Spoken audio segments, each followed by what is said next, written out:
It is chapter 30, verse 1. And thou shalt make an altar to burn incense upon. Of shittim wood shalt thou make it. A cubit shall be the length thereof, and a cubit the breadth thereof. 4 square shall it be, and 2 cubits shall be the height thereof. The horns thereof shall be of the same.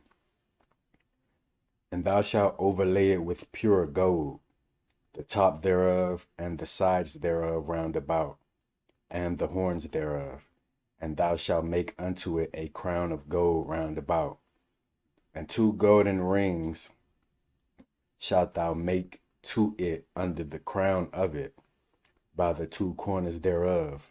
Upon the 2 sides of it shalt thou make it, and they shall be for places for the staves to bear withal. So as you can see, the instructions are being given from the Most High for the building of the altar of incense. It says in verse 5, and thou shalt make the stays of shittim wood and overlay them with gold.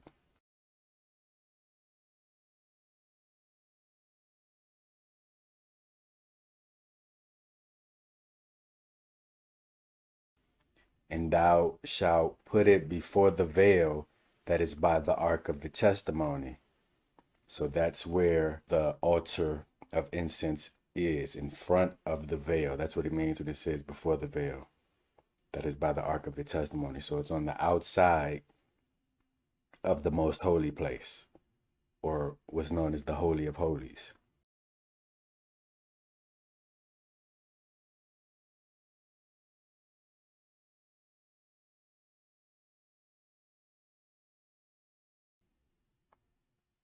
It says, before the mercy seat that is over the testimony, where I will meet thee. And Aaron shall burn thereon sweet incense every morning when he dresseth the lamps. He shall burn incense upon it. And when Aaron lighteth the lamps at even, he shall burn incense upon it, a perpetual incense before the Lord throughout your generations. So the incense are supposed to be lit in the morning and be lit again in the evening. And when it says even, here in verse 8, the word there is Ben Ha Arbayim, which is to say between the 2 evenings. And I'm going to show what time that is. Here's a depiction of a replication of how Solomon's temple is built and constructed, and where the altar of incense would be, as it says here. Number 5, altar of incense. As we zoom in, we can see where the altar of incense would be. As I said, before or in front of, as we read, the veil, which you enter to get to the most holy place, where the Ark of the Covenant and the mercy seat, which represents the throne of the Most High, are. So the incense would be lit. They would burn. Again, there's a morning and an evening burning of the incense, and they would permeate the temple and the most holy place. And those fumes would be representative, as we're going to read, of the prayers of the saints. This is Exodus 25, verse 9, when speaking about the building of the tabernacle. The Most High speaking to Moses, it says, according to all that I show thee, after the pattern of the tabernacle, and the pattern of all the instruments thereof, even so shall ye make it. So it was important that it be built specifically according to the directions that the Most High gave. It says in verse 40, and look that thou make them after their pattern, which was showed thee in the mount, speaking about Mount Sinai. So it's important that they be made in a specific manner. Now let's go to Revelation 11:19 and see some of the reason why that is. This is Revelation 11:19. It says, and the temple of God was opened in heaven, and there was seen in his temple the ark of his testament, and there were lightnings and voices and thunderings and an earthquake and great hail. I just want to point out that it says the temple of God was opened in heaven. That means that just like there's a temple on earth that was built, there's a temple in heaven. So the temple that was made on earth was made as a replica of the one in heaven. And it says, and there was seen in his temple the ark of his testament, which we know more commonly as the Ark of the Covenant. So just like on earth, there was an Ark of the Covenant with 10 commandments in it, and you had a mercy seat above it, which represents the throne. This is all a replica of what's in heaven. So again, everything had to be made diligently by the directions that the Most High gave. So let's keep this in mind as this video continues. So if there's a temple in heaven, that means that there is also an altar of incense in heaven, which I'm going to show.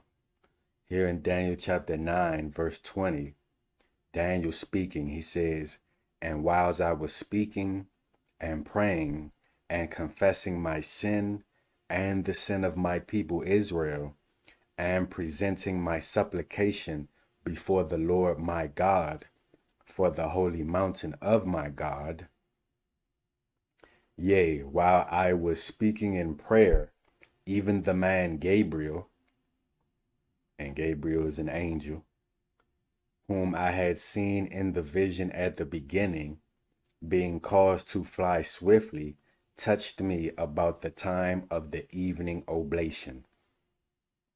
And in this video, I'm going to show that this time frame that this is happening to Daniel is about the same time of the day as what we read earlier when it says evening oblation here. It's the same time frame that the evening incense are burned, as we already read.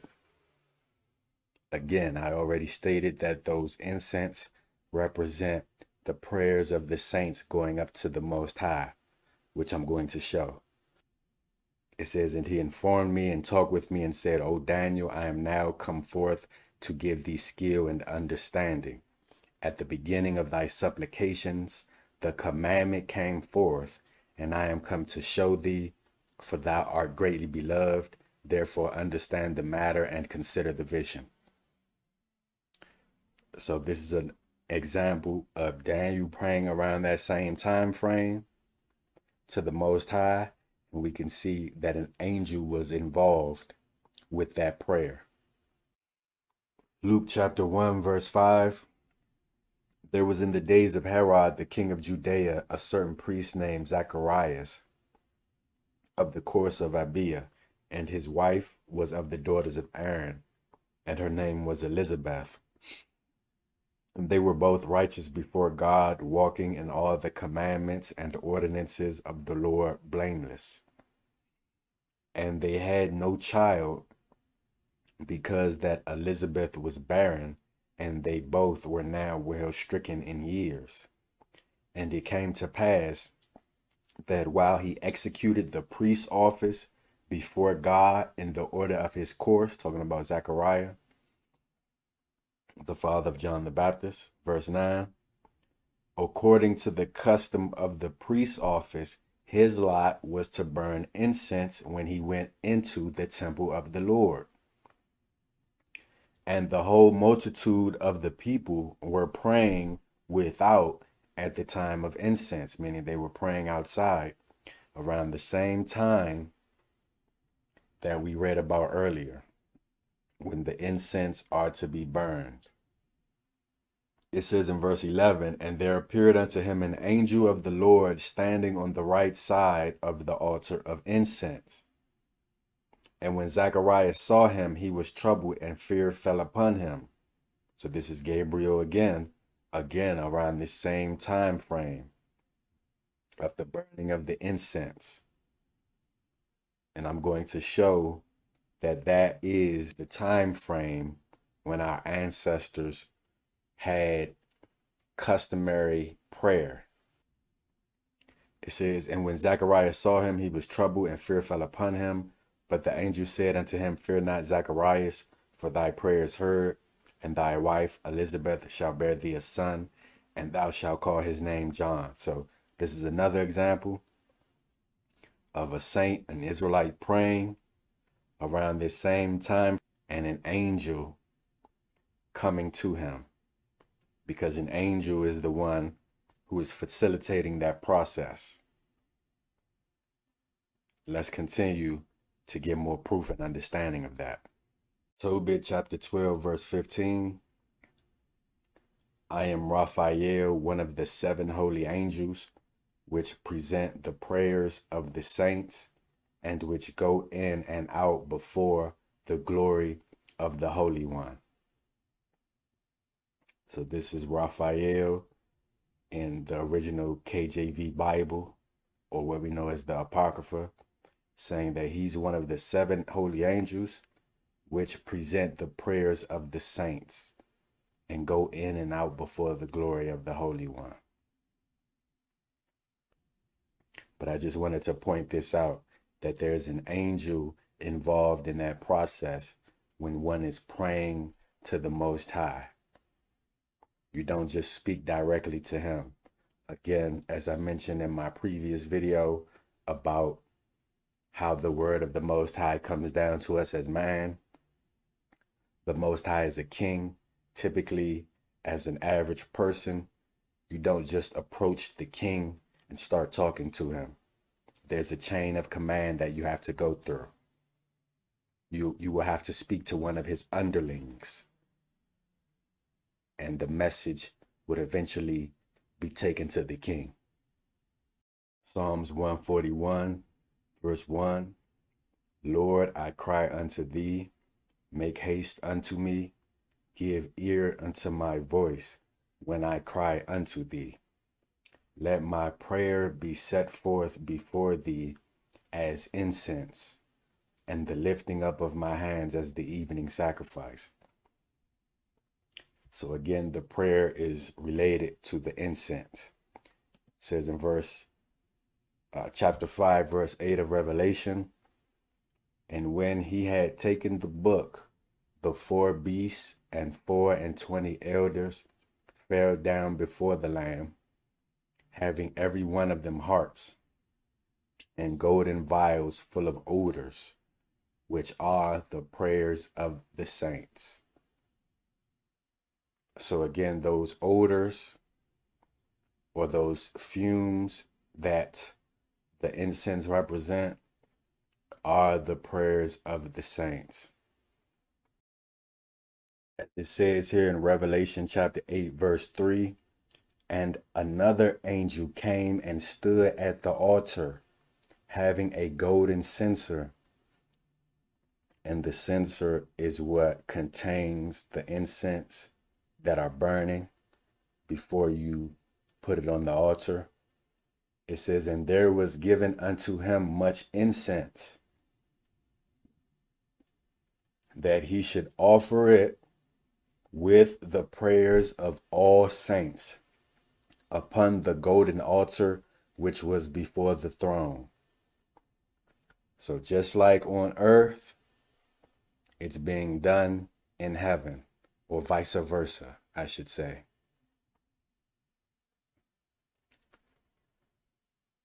As I already pointed out, the altar of incense is in front of the veil and in front of the Ark of the Testimony that has the mercy seat on top of it, which represents the throne of the Most High, so that the fumes of the incense can permeate the most holy place. Here you're reading about the same thing that's taking place in heaven in verse 3.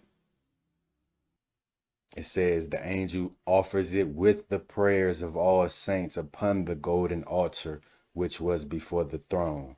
Verse 4, and the smoke of the incense, which came with the prayers of the saints, ascended up before God out of the angel's hand.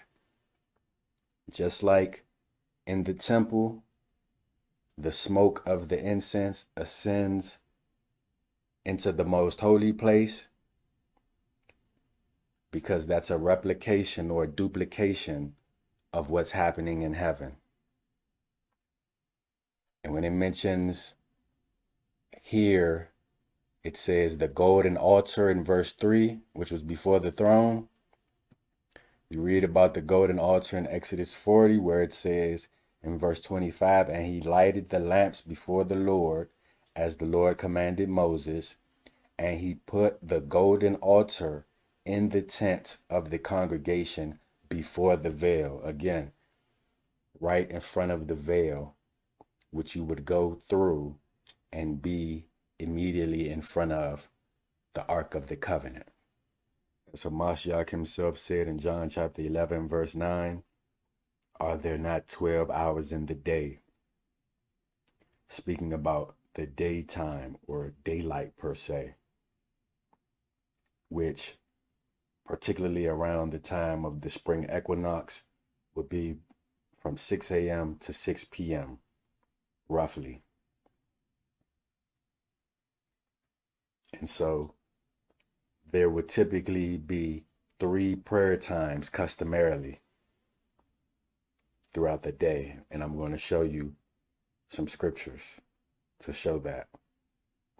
The first one would be at about 9 a.m., which is the 3rd hour of the day, as you see on the screen where it says first incense, first prayer.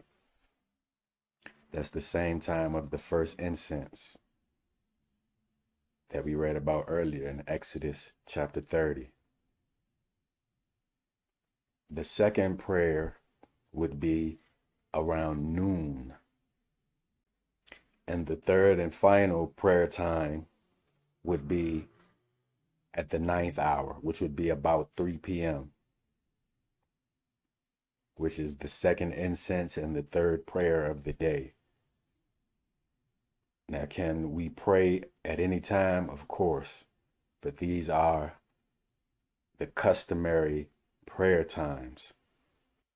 And I'm going to show you again, as I already mentioned earlier, then when it said in the evening in Exodus chapter 30, verse 8, it's talking about between the 2 evenings. The Hebrew there is Ben ha-arbayim. You won't be able to deduce that by looking at a Strong's Concordance, because Strong's Concordances don't give you grammar or syntax. Between the 2 evenings, meaning between the time of the sun starting to descend at 12 p.m. and the sun fully setting at 6 p.m.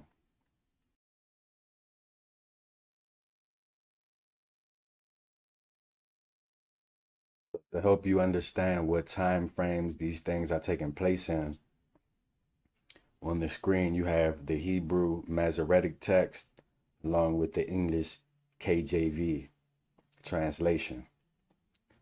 In Exodus 30, which is the chapter that we started this video off with, it talks about how Aaron, or whoever the high priest is to go in and to burn the incense in the morning and in the evening. Now here where it says in the English, as I'm highlighting,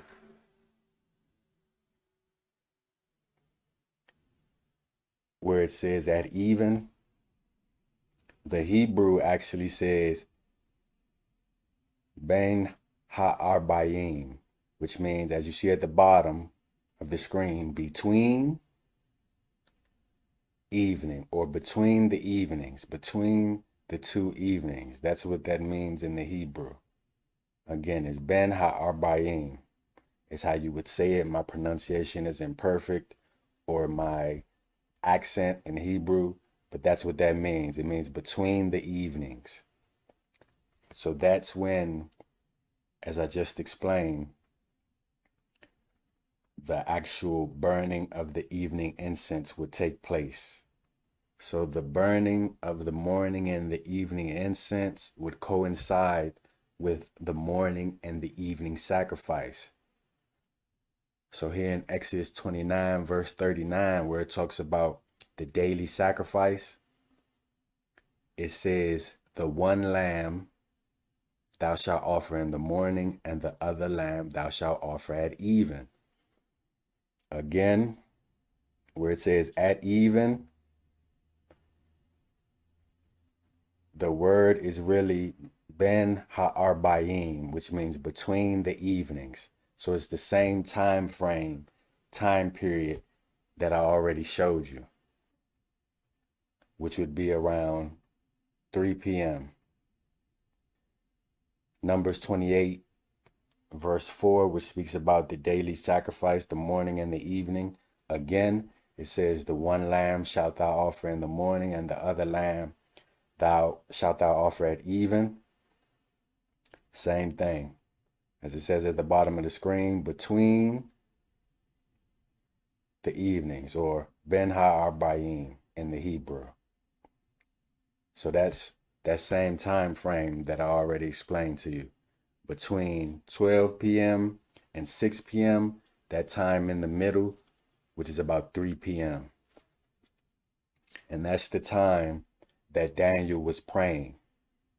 Because as it says in verse 20, and whilst I was speaking and praying and confessing my sin and the sin of my people Israel, and presenting my supplication before the Lord my God for the holy mountain of my God, yea, whilst I was speaking in prayer, even the man Gabriel, whom I had seen in the vision at the beginning, being caused to fly swiftly, touched me about the time of the evening oblation. It's talking about that same time frame when the incense and the sacrifice is to be burned. That is the time biblically and Hebraically, customarily, to pray, one of the 3 times of the day. And I'm going to talk a little bit more about that. Here in Luke chapter 1, as we already went over, where it talks about Zacharias, it says in verse 9, again, we already read this, but I just want to accentuate this point. It says, according to the custom of the priest's office, his lot was to burn incense when he went into the temple of the Lord. In verse 10, it says, and the whole multitude of the people were praying without at the time of incense. So everyone's praying at the time of incense. Again, and then in verse 11, it says, and there appeared unto him an angel of the Lord standing on the right side of the altar of incense. So Gabriel appeared to him, as it explains later in this chapter. That's who this angel is. At the same time frame when he's offering incense, because the angel is the one who's involved with that process of praying to the Most High. Again, it already said everyone was outside praying. It's chapter 10, verse 30. And Cornelius said, 4 days ago I was fasting until this hour, and at the 9th hour I prayed in my house, and behold, a man stood before me in bright clothing, and said, Cornelius, thy prayer is heard, and thine alms are had in remembrance in the sight of God. Same thing happening again.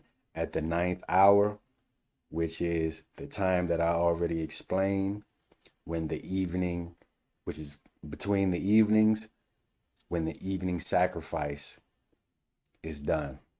He's praying, the angel comes to him again, because again, an angel is involved with that process.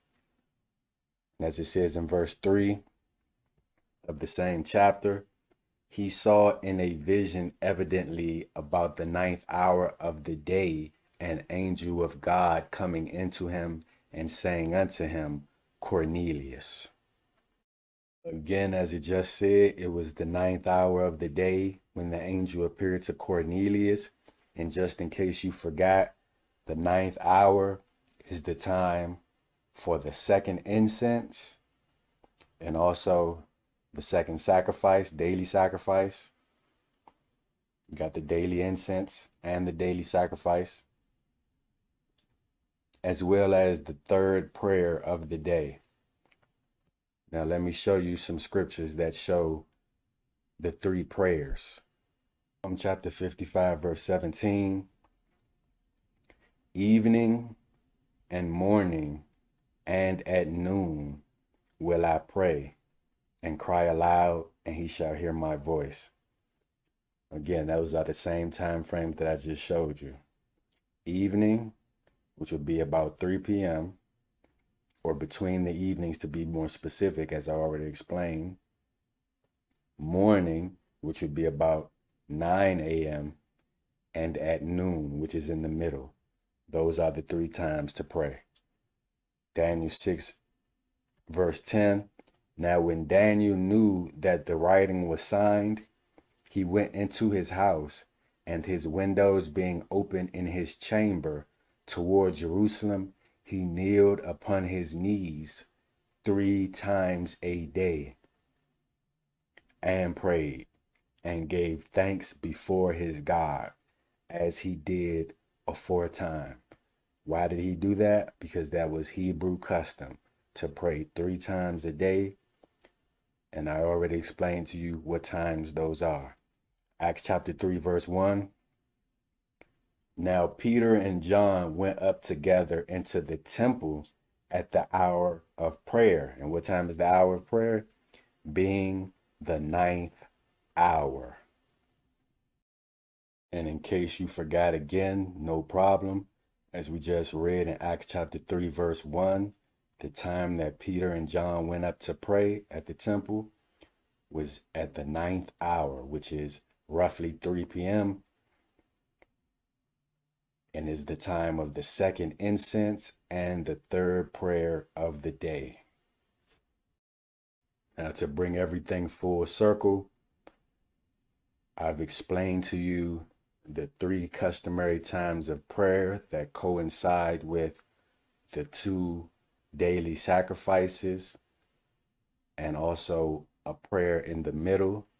I've shown you that the angels are involved with that because they are the ones who, as I showed in my previous video that I did on how the word of the Most High comes down to man, they are the ones that take your prayer up to heaven, as we read in this video. And they are the ones who offer your prayer on the altar that's in heaven. And then they present that prayer to Christ and his Father. As it says in verse 34 here of Romans 8, who is he that condemneth? It is Christ that died, yea, rather, that is risen again, who is even at the right hand of God, who also maketh intercession for us. So that means that Christ is the one who is between the Most High and mankind, and he's above the angels. So when the angels bring a message up, it goes through Christ, and he makes intercession for us to his Father. Again, the Most High is a king, is the king, and he has his subjects do his work. So this is what happens when you pray, and these are the beings or the persons or the entities that are involved when you pray. Hopefully you got some understanding on that. Shalom.